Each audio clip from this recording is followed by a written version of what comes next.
Bismillahirrahmanirrahim. Alhamdulillahi rabbil alamin, wassalatu wassalamu ala rasuli rabbil alamin, nabiyyina wa habibina wa qudwatina Muhammad ibn Abdullah wa ala alihi wa sahbihi wa man walah, amma ba'd. Alhamdulillah, pada hari ini 10 hari bulan 11 2020 kita dapat meneruskan pengajian kita dalam kitab Al-Wafi. Al-Wafi syarah kepada hadis 40. Yang pentingnya tuan-tuan dan puan-puan, ada kitab hadis 40. Al-Wafi kalau tak ada, kita dengar syarah, tapi matannya ada. Dan kita naklah banyak berdoa kepada Allah Azza wa Jalla supaya negeri kita ni aman, kekal dengan hijau daripada Covid ni. Mudah-mudahan kita dapat meneruskan solat kita berjamaah di masjid dan dapat meneruskan kelas pengajian majlis ilmu kita tidak tertangguh. Jadi banyak bermunajat, minta Allah Ta'ala selamatkan, insya-Allah. Hadis yang kedua iaitulah hadis tentang al-Islam wal iman wal ihsan. 3 tonggak perjalanan agama kita ni, 3 perkara kena ada: Islam, iman dan ihsan. Dalam siri yang lepas kita sudah baca hadis tentang an-niyah. Kenapa? Sebab para ulama Islam ni, boleh katakan ramai di kalangan ulama-ulama Islam telah memulakan kitab mereka dengan apa? Dengan hadis niat. Karena itu punca kita nak betul keadaan kita tu duduk di mana? Duduk di niat. Innamal a'malu binniyat. Setiap amalan kita tu bermula dengan niat. Sehingga kan ulama hadis kata apa? Pentingnya hadis ini, allati 'alaiha madarul Islam. Semua gerak-geri kita mengikut Islam ini berdasarkan kepada niat. Abu Dawud kata setengah Islam duduk di niat, setengah lagi buat. Niat tu separuh dah daripada amalan, kan? Imam Syafi'i kata apa? Dia kata innamal a'malu binniyat sulus, 1/3 daripada ilmu. Sebab apa? Sebab amalan kita ni 3: hati, lidah, anggota. Maka niat tu duduk dalam hati, kan? Kemudian diikuti dengan lidah, dengan perbuatan. Maknanya kita sudah tahu bahawa kepentingan niat begitu besar sekali. Kemudian akhir sekali kita kata, para ulama mengatakan bahawa niat itu fungsi dia membeza di antara adat dengan ibadat. Ingat, kita mandi 5 kali, 4 kali satu hari, itu adat. Ada sekali-sekala kita kena mandi berniat. Nah, tak kira lah, atas kekuatan lah tu. Ada orang 3 kali seminggu, ada orang 5 kali. Tak boleh nak tanya hal tu. Maknanya yang membezakan antara mandi biasa dengan mandi hadas, niat. Maknanya fungsi niat itu membezakan di antara adat dengan ibadat. Satu. Kerja yang kedua, niat membezakan di antara sesama ibadat. Awak maya apa 2 rakaat asal ni? Sunat fajar. Kemudian baru kita semaya fajar, kan? Fajar dengan sunat dia sama-sama 2 rakaat. Tapi kalau sunat qabliyah maghrib dengan maghrib berbeza, 2, 3. Maknanya kita faham niat membezakan di antara adat dengan ibadat. Niat membezakan di antara sesama ibadat. Dan perkara adat boleh mendapat pahala dengan sebab niat. Tengok berbeza tu. Kenapa membuat? Kenapa makan? Nak kuatkan tubuh untuk beribadat. Kenapa kahwin? Nak hilangkan kehendak nafsu daripada terjebak dengan benda haram. nak meramaikan zuriat untuk menguatkan umat Muhammad sallallahu alaihi wasallam, semua untuk ibadat. Artinya itu kepentingan niat. Baik, kita masuk kepada hadis yang kedua perbincangan kita pada kali ini, iaitulah hadis yang panjang. Ana baca 2-3 baris yang harap kita, kemudian kita pergi ke terjemahan sebab masa kita sangat terhad. Hadis an Umar bin Al-Khattab radhiyallahu anhu qala bainama nahnu julusun 'inda Rasulillah sallallahu alaihi wasallam zata yawmin iz tala 'alaina rajulun shadidu bayadis thiyab shadidu sawadis sya'r la yura 'alaihi atharus safar wa la ya'rifuhu minna ahadun hatta jalasa ila an-nabi sallallahu alaihi wasallam fa asnada rukbatayhi ila rukbatayhi wa wada'a kaffayhi ala fakhidhihi wa qala ya Muhammad sallallahu alaihi wasallam akhbirni 'anil Islam ila akhiril hadis. Hadis ini dikeluarkan oleh Imam Muslim daripada Sayyidina Umar radhiyallahu anhu. Dia kata ketika kami duduk bersama-sama dengan Rasulullah sallallahu alaihi wasallam pada satu hari, mana kita duduk ramai-ramai begini, tiba-tiba datang seorang laki-laki yang berpakaian putih. Allah, pakaian dia cukup syadid. Tengok, dia kata syadidu bayad siyab. Allahu akbar. Putih bersih dia punya pakaian dia. Allah, putih. Baju dia putih dan rambut dia hitam. Tak ada tanda-tanda uban, tak ada. Sangat hitam. Dan tidak kelihatan padanya kesan daripada musafir. Mana kalau orang musafir nampak baju dia tu kotor, nampak kepenatan. Ni orang comel baju lawa, sehat molek.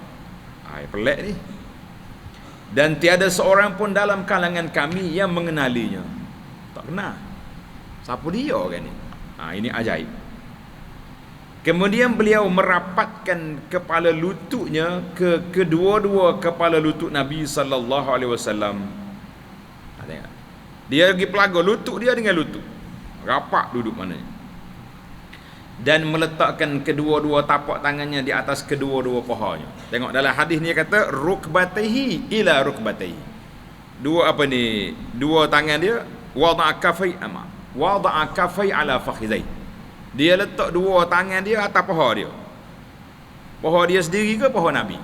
Ada perbincangan di sini. Terjemahan asalnya atas paha dia. Dan dia berkata, dia tanya, ya Muhammad sallallahu alaihi wasallam, akhbirni 'anil Islam. Ceritakan kepada aku, khabarkan kepada aku tentang Islam. Apa dia Islam? Maka Nabi jawab, mudahlah jawabnya. Faqala Rasulullah sallallahu alaihi wasallam, al-Islamu an tashhada an la ilaha illallah wa anna Muhammadar Rasulullah wa tuqimas salah wa tu'tiyaz zakah wa tasuma Ramadan wa tahujjal baita in istata'ta ilaihi sabila. Qala sadaqta. Fa'ajibna lahu yas'aluhu wa yusaddiquhu. Masya-Allah. Nabi pun jawab, Islam itu kamu bersaksi la ilaha illallah wa anna Muhammadar Rasulullah, mendirikan salat, menunaikan zakat, puasa bulan Ramadan, haji ke Baitullahil Haram kalau mampu. Lepas dia tanya, dia jawab, sadaqta, benar apa yang kamu cakap. Jadi kata Umar, fa'ajibna lahu, kami rasa pelik dia ni, dia tanya dia betul. Kita ni kalau kita tanya orang, apa hukum gini-gini, dia pun jawab. Kita kata, begitu. Ni kalau kita kata, betul tu, maknanya pandai kita pada orang bertanya. Ingat baik. Sebab itulah para ulama kata, kita nak orang mari tanya ni kena tengok air muka juga. Ada orang bertanya memang dia nak tahu. Ada orang bertanya dia panggil soalan malaikat. Itu dia panggil nak menguji. Dia mari tanya bukan dia tak tahu, nak tengok kita tahu ke tak. Kalau hak ni tengok badi liar kata orang, apa muka ni muka nak tahu ni.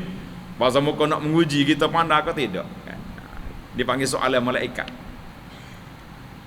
Dia tanya pula, Qala fa akhbirni 'anil iman. Cerita pada aku apakah iman. Maka Nabi kita jawab, Islam tu siap dengan 5 rukun. InsyaAllah tentang Islam kita akan cerita dalam hadis yang berikutnya. Hadis yang ketiga nanti dia akan cerita kepada kita tentang Islam. Da'aimul Islam. Dia pun tanya, cerita kepada aku tentang iman. Apa dia iman? Qala, kata Nabi sallallahu alaihi wasallam, antu'mina billah. Kita ingat tadi dah. Beriman dengan Allah. Wa malaikatihi, para malaikatnya. Wa kutubihi, kitab-kitabnya. Wa rusulihi, rasul-rasulnya. Wal yaumil akhir, beriman pada hari akhirat. Wa tu'mina bil qadari khairihi wa syarrihi, dan kamu beriman dengan takdir, dengan qadar, yang baiknya yang buruknya. Qala sadaqta, benar. Hai, pelik juga ni. Sahabat-sahabat duduk tengok, dia ni tanya dia jawab, dia betul balik macam dia pandai. Soalan yang ketiga, qala fa akhbirni 'anil ihsan. Ceritakan kepada saya apakah itu ihsan. Ihsan apa dia? Qala, kata Nabi sallallahu alaihi wasallam, an ta'budallaha ka'annaka tarahu fa in lam takun tarahu fa innahu yarak. Musembahlah Allah Taala seolah-olah mu nampak Allah. Kalau tak nampak, mu yakin Allah Taala nampak. Kita ni dua tu ya. Nah, kalau kita tak pandai hak yang pertama, kita ambil yang kedua, bahawa kita duduk di bawah pemerhatian Allah Azza wa Jalla. Dalam bahasa lain disebut tahta muraqabatillah. Ni hak ada kitab tulis tahta muraqabatillah, kita duduk di bawah pemerhatian Allah Azza wa Jalla. Kalau kita yakin hak ni, ihsan, sifat ihsan dalam hati kita, kita tak akan berani buat maksiat. Ada orang ke tak ada orang, siang ke malam, sebab Allah Ta'ala tengok. Sebab itulah ulama salafus salih, dia kata apa? Guru kami mengajar kepada kami 3 sifat Allah. Allah Ta'ala maha mengetahui, Allah Ta'ala maha melihat, Allah Ta'ala maha mendengar. Itu hati. Dengar, lihat, tahu. Kalau kita pasak dalam hati kita 3 ni, beranikah kita langgar? Beranikah kita langgar SOP syariat? Tak langgar dah. Nak mengopak, Tuhan dengar. Nak curi, Allah tengok, kan? Nak buat benda-benda, Tuhan tahu. Habis. Tapi oleh kerana kita ni, orang kata boleh sebut di bibir saja, tidak terpasak dalam hati, yang menyebabkan sekali-sekala langgar juga kita PKP. PKP polis ni 1000. PKP syariat kalau tak taubat neraka. Nauzubillah. Mana hadis al-ihsan ni hadis yang sangat tinggi darjat dia.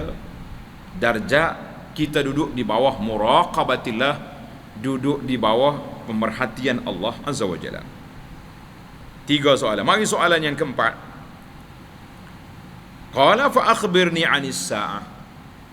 Cerita kepada aku bila kiamat. Tanya kiamat.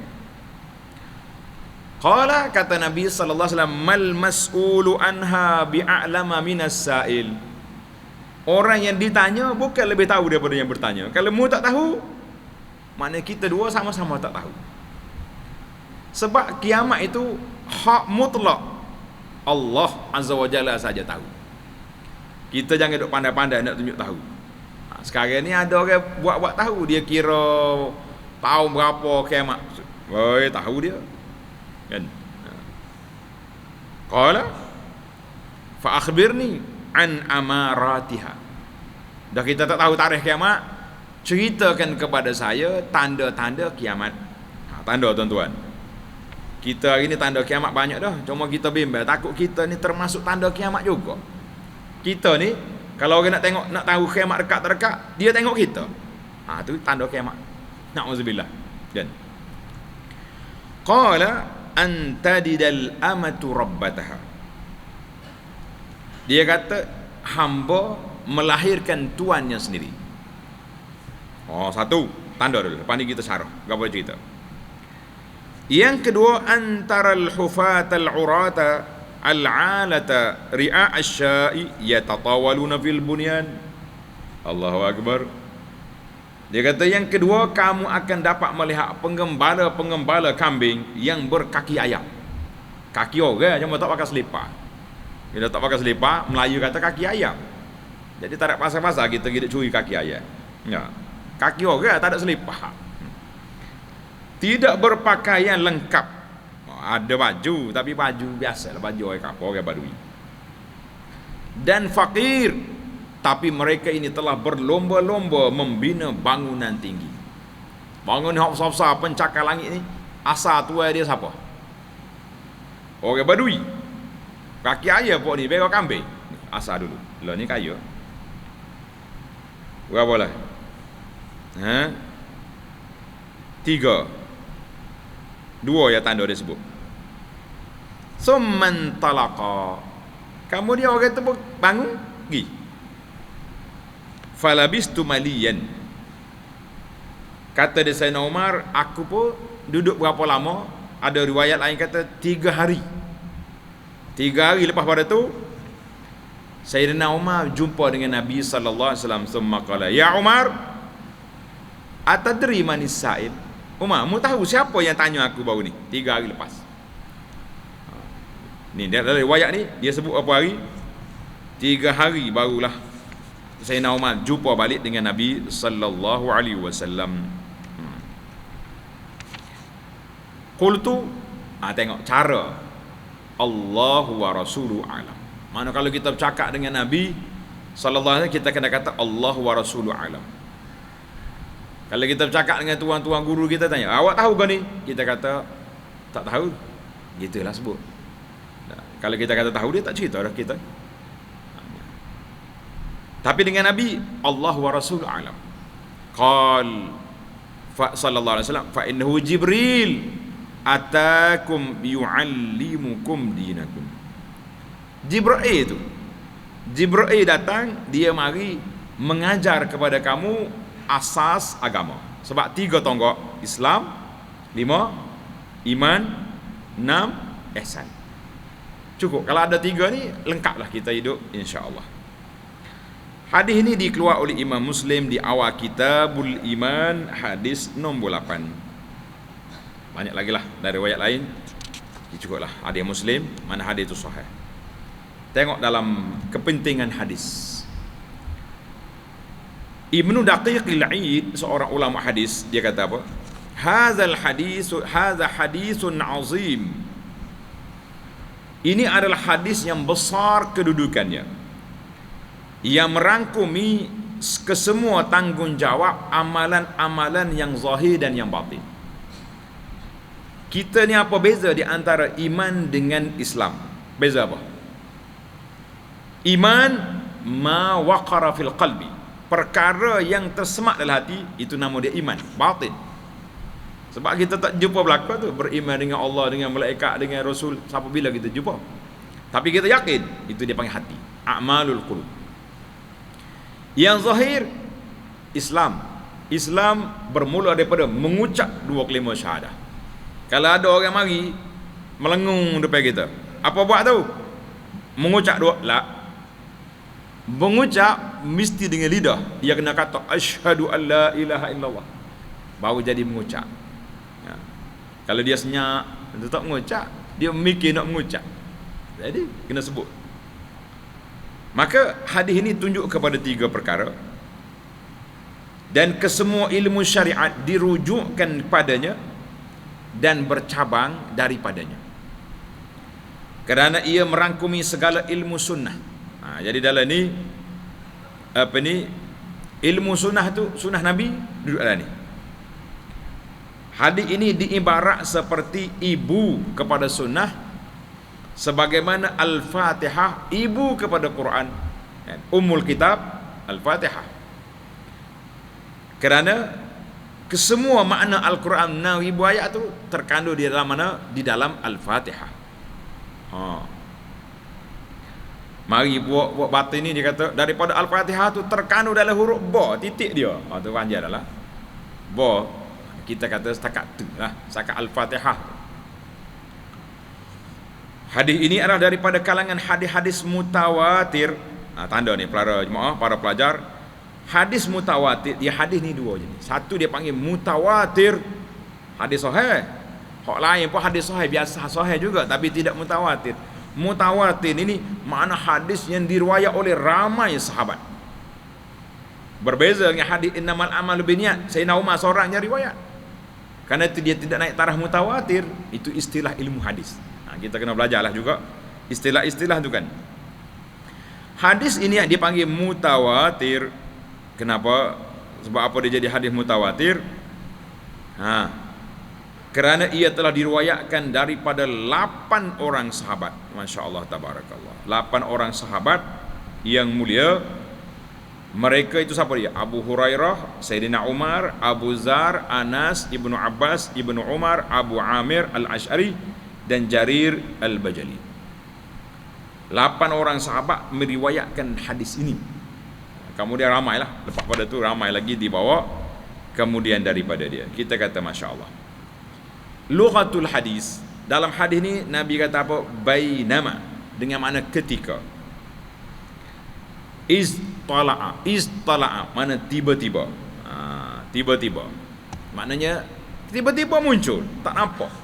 Tidak kata kita nampak orang berjalan mari parking motor dia dekat Masjid Nabi dulu ikat, dia tanpa khabar ada. Sebab itu nama dia malaikat. Malaikat ni para jemaah sekalian, Allah Ta'ala dia daripada cahaya, daripada nur, daripada cahaya. Maka Allah Ta'ala beri kepada dia boleh berupa apa saja dia nak berupa. Hak ni dia mari jumpa orang, berupa orang, manusia. Biasanya malaikat ni kalau mari jumpa Nabi SAW dengan rupa seorang sahabat, nama dia Dihyah Al-Kalbi. Dihyah ni comel. Kalau orang tengok dia, lawa. Pasal itulah malaikat ni simbol comel duduk di malaikat. Allah lawa dia tu pun malaikat. Padahal kita tak je tengok pun malaikat. Allah, uduh dia tu macam hatu. Hatu tengok tak? Kan je tengok? Tak aja tengok, tapi gambar kita hatu huruf. Malaikat comel. Jadi malaikat dia boleh berupa macam-macam. Dalam sejarah dunia ni, Nabi kita sallallahu alaihi wasallam tengok malaikat Jibril dalam rupa dia yang asli 2 kali saja. 2 kali, 600 sayap. Sebatang sayap dia, kita kata apa? Satu sayap dia Saddul Ufuk, timur barat gelap. 900 sayap. Nabi kita tengok 2 kali, waktu di Mekah sekali, dan sekali lagi ketika Nabi kita Mi'raj. Itu dia panggil, mana malaikat itu dijadikan daripada nur, jin daripada api, manusia daripada tanah. Maka jelaslah kepada kita bahawa Nabi kita sallallahu alaihi wasallam itu bukan daripada nur, dia daripada unsur tanah, daripada mana? Qul innama ana basyarum mislukum. Allah Taala sendiri kata ya Muhammad sallallahu alaihi wasallam, aku ni manusia seperti kamu. Jadi tidak tepatlah kalau kita kata Nabi kita tu daripada cahaya, daripada nur. Dia bercahaya dari sudut ajaran dia, dari sudut dakwah dia, semua cahaya. Nurun ala nur. Baik. Kemudian dia letak tangan dia, tengok dalam riwayat lain kata wada'a yadahi ala rukbatayn nabi sallallahu alaihi wasallam. Dia letak tangan dia atas lutut Nabi. Lutut dengan lutut belakang, dia letak tangan atas lutut. Allahu akbar. Dia nak ajar kepada kita adab dengan guru. Mesranya kita dengan guru, siapa boleh duduk gitu.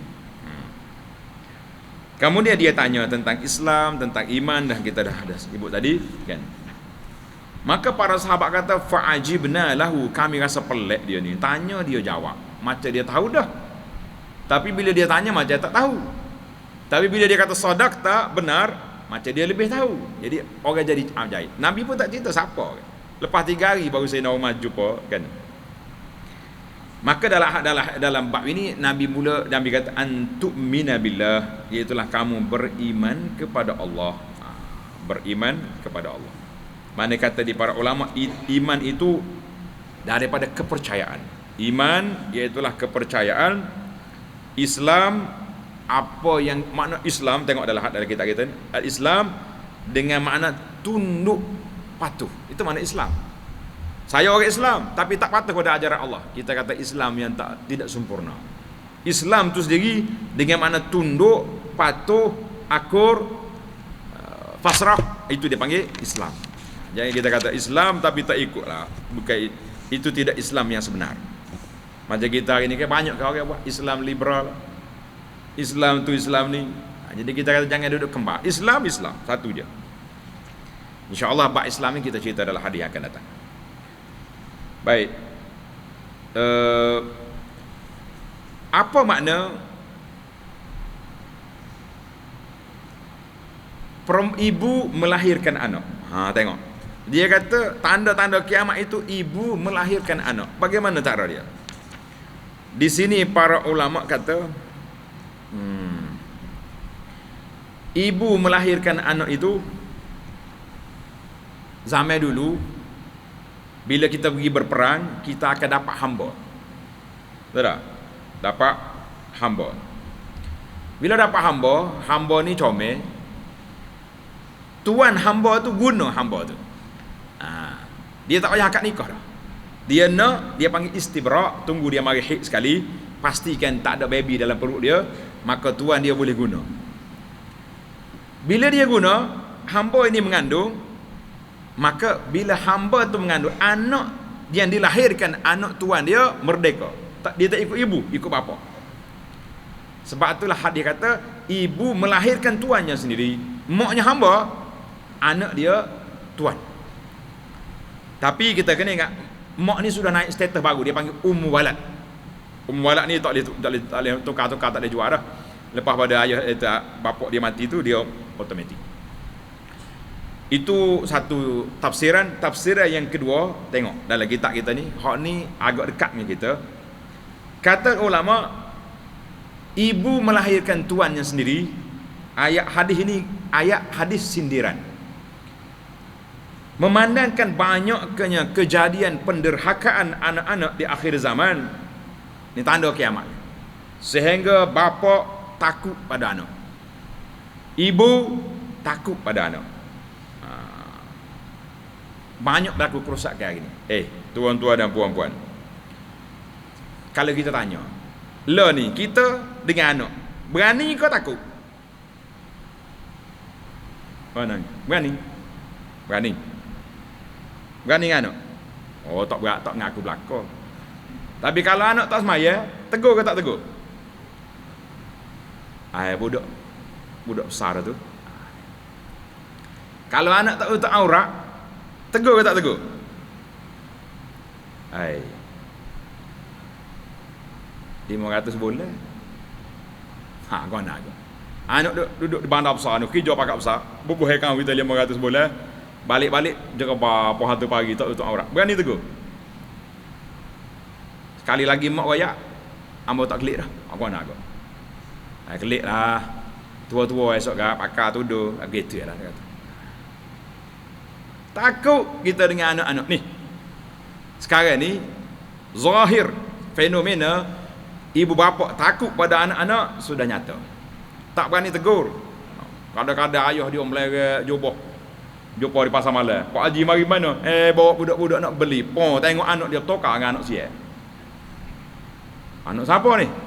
Budak-budak zaman lo ni lah. Apa duduk nyabit ke zaman tu? Apa tanggungjawab kita? Masya Allah. Pergi majlis kahwin, rumah Pak Haji. Tengok-tengok pondek juru makeup. Mana? Ada agak lah ustaz. Budak-budak. Gapa dia berani pak budak? Buat budak ya pandai. Ni betul-betul alam akhirat, ibu melahirkan tuan, ibu bapa takut pada anak. Anak memberontak, lawai sak dadah tu cerita lain, itu di luar kemampuan kita lah. Kita minta perlindungan Allah Taala. Baiklah, kita pergi kepada yang pentingnya. Nabi sebut di akhir zaman nanti orang-orang miskin akan meninggikan binaan. Tuan-tuan pergi ke negeri Arab lah mudah. Pak kita ni payah nak jumpa dah.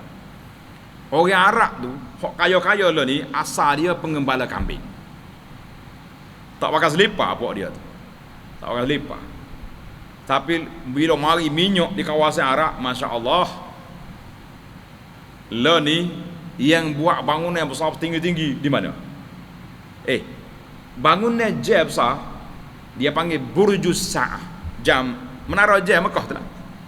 Kita bakal lagi Mekah ambil gambar mana? Dulu depan Kaabah dah. Lalu ni depan Jah. Cuma oleh kerana Jah tu besar, kita boleh selfie dua-dua. Kaabah belakang sikit, belakang Jah besar. Nama dia Burju Sa'ah, menara jam. Sekaligus As-Sa'ah, tengok dalam hadis ni. Mata Sa'ah. As-Sa'ah juga dengan makna kiamat. Sa'ah dengan mana? Kiamat. Makna tanda kiamat. Ana pernah bergurau dengan kawan Arab. Kata, Syekh, let's tastajil. Kenapa menggopoh sangat? Gopoh ke apa? Gopoh nak kiamat. Dia kata apa? Tuh.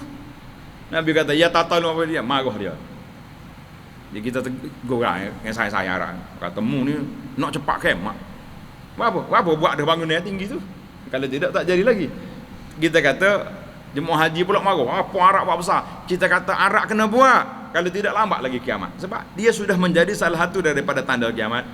Para jemaah sekalian, anda baca dalam kenyataan dia, ukuran tinggi dia menara Jet lebih tinggi daripada KLCC Kuala Lumpur.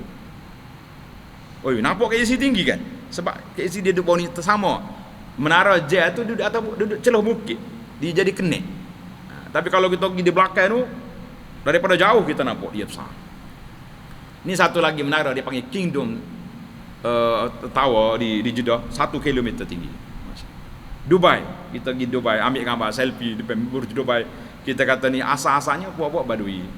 Boleh marah di Arab. Baiklah, kita pergi kepada tempat kita ini apa kurang. Dulu kalau kita masuk dalam kapur, rumah kayu buruk-buruk ya. Lah ni masya-Allah, rumah besar-besar belakang. Jangan duk marah. Tanda nak kiamat adalah tu. Nah. Dan kita kena tahu, bukan semua tanda kiamat haram, tak baik tak. Dia tanda kiamat. Nak kata apa? Salah satu daripada tanda kiamat. Bukan semua tanda kiamat tak baik. Orang buat bangunan besar jangan marah. Mu ni pula. Kalau dia buat dengan duit riba, tu tak ada. Cerita lain. Baiklah.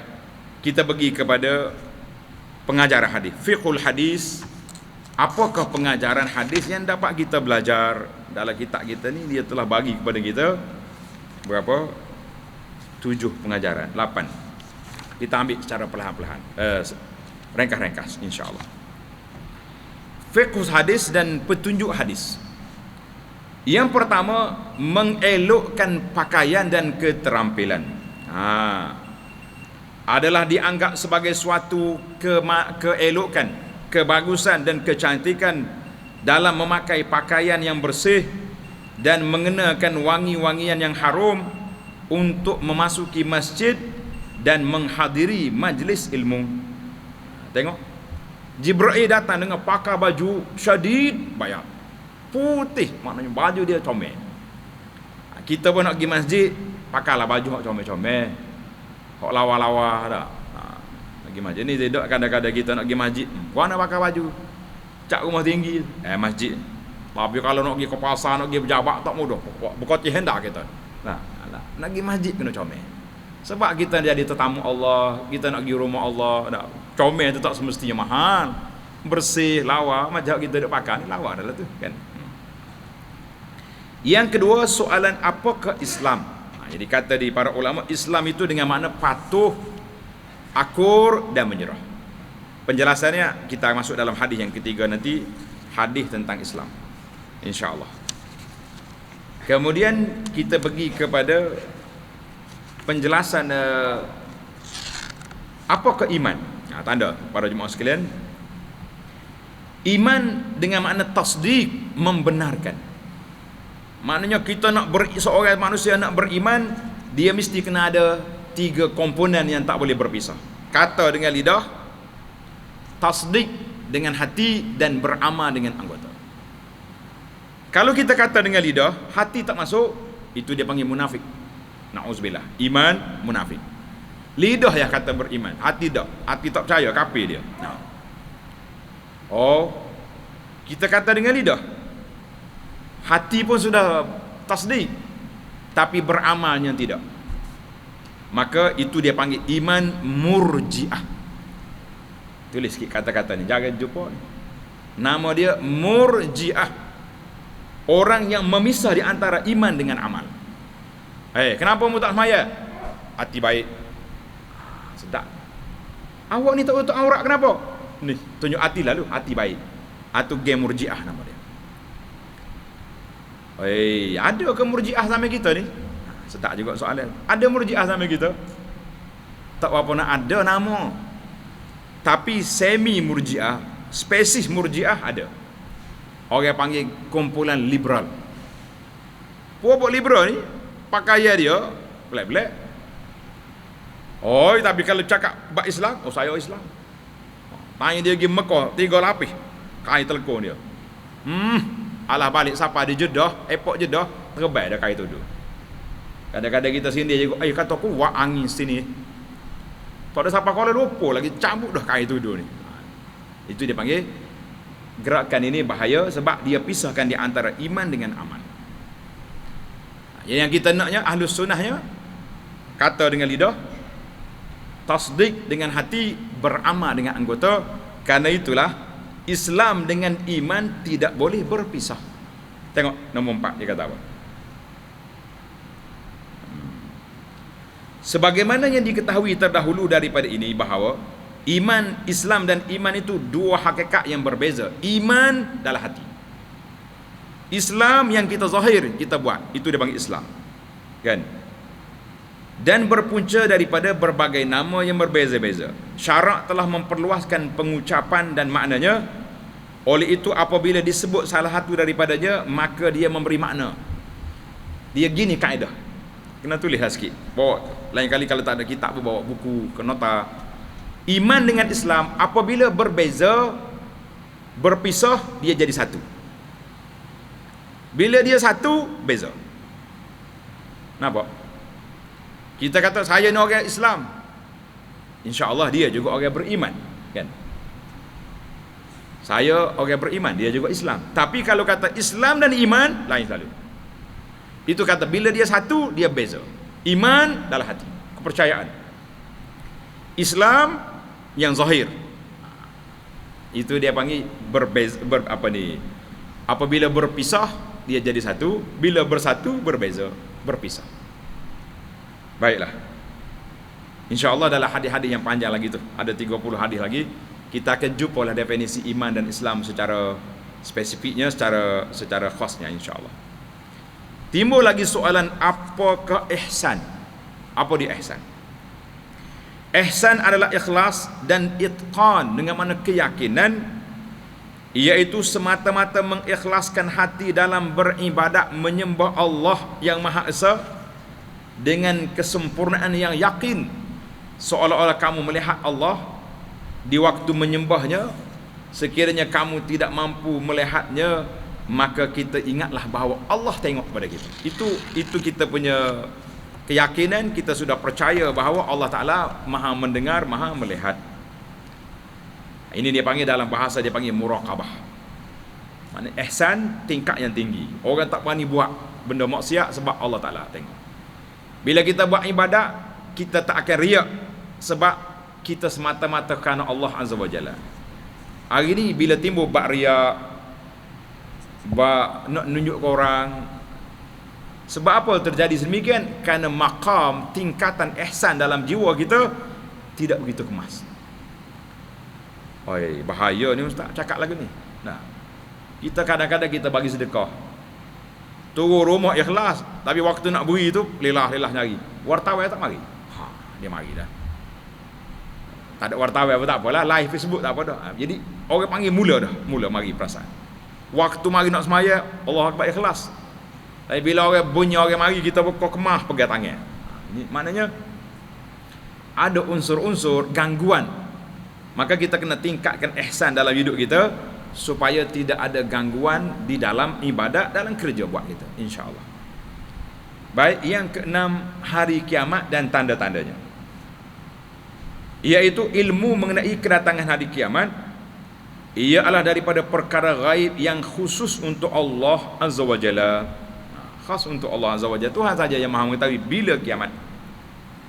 Ni kalau ada orang mengaku tahu benda gaib, jangan percaya tuan-tuan. Nabi sendiri Allah Ta'ala sebut supaya kan la ya'lamul ghaib illallah. Tak ada siapa tahu benda gaib, tak tahu siapa bila turun hujan, tak tahu di mana kamu mati, apa yang kita nak buat besok, semua tu di bawah, di luar pengetahuan. Baik. Timbul soalan, tu Nabi boleh tahu alamat kiamat bila berlaku, apa yang berlaku. Nabi SAW menyampaikan apa yang diwahyu oleh Allah Azza wa Jalla. Hak Tuhan tak wahyu, dia tak boleh bagi tahu. Pasal tu bila malaikat tanya dia, kalau kita bahasa kita sekarang dipanggil soalan provokasi. Bila kiamat? Nabi kata mal mas'ul anha bi'alama minas sa'ib. Hak tanya pun tak tahu, hak dia jawab pun tak tahu. Kita dua sama-sama tahu. Maknanya ini khas kepada ilmu Allah. Maka kalau ada orang mengaku dia tahu ilmu ghaib, tahu bila kiamat, kita kata assalamualaikum. Tak sedut dengar balik. Orang putih tulis buku tahun 2012 pun. Kiamat dah. Kita bertanya juga, ustaz betul ke ni? Kita kata mana rukun iman kita belajar? Patut tak payah bertanya, tengok buku ni lo campak ya, buku mengaru. Nah, tak sedutlah. Pasal itulah bila orang mari cerita benda pelik-pelik tak? Oh, kawasan kita ni jumpa tapak dinosaur berapa juta tahun dulu? Berapa juta tahun? Kena tahu orang sini. Ngau kawasan dinosaur. Siapa ada orang mengaku dia ni dinosauri pun. Oh, bangga dia. Berapa juta tahun kata siapa dia tahu mana ada tarikh lahir juta-juta tahun, kan? Jadi benda-benda dia panggil rajman bil ghaib. Jadi kita tak tahu. Orang-orang yang tahu ni tidak ada. Maka Nabi kita tunjuk tanda-tanda kiamat dalam sebuah buku yang anda baca. Nama buku tu Nihayatul Alam. Berakhirnya dunia ni ada 131 tanda kiamat. Tuan-tuan kalau nak tengok, berminat nak kaji, buku ni ada dijual. Kalau tak mau dengar, tak mau beli, tengok dalam YouTube, cari Halaqah Abu Anas Madani, tengok berakhirnya dunia ini. Tajuk ada beberapa siri kuliah yang anda baca kitab ni awal sampai akhir, 130 tanda-tanda kiamat yang kecil dan diikuti dengan 10 tanda kiamat besar. Mengikut pengarang tu kata dalam pemerhatian dia sudah hampir 100 tanda kiamat sudah berlaku. Kita kata tak lama tu tinggal 20 lagi dah. Allahu akbar. Baiklah, tak lama pun kita tak tahu bila berlaku. Jangan kita kalau 2-3 cucu lagi baru ada, jangan dia tak siwak hijau pula kan. Baiklah, yang ketujuh, soalan mengenai ilmu. Seorang Muslim itu hanya akan bertanya tentang perkara yang memanfaatnya dunia dan di akhirat dan meninggalkan soalan yang tidak berfaedah. Jadi kita ni kadang-kadang jumpa dengan tok guru besar, orang alim kita jumpa, kita tanya soalan hak tak ada faedah, rugi kita. Tanya soalan yang berpatutan. Syekh, bagaimana? Kan ada seorang budak ni, dia pergi belajar semaya, belajar solat. Sudah belajar, Ustaz mau tanya. Dia kata, macam mana cara kita nak pergi solat di planet Marikh? Tak usah jelimpah lah bodoh ni.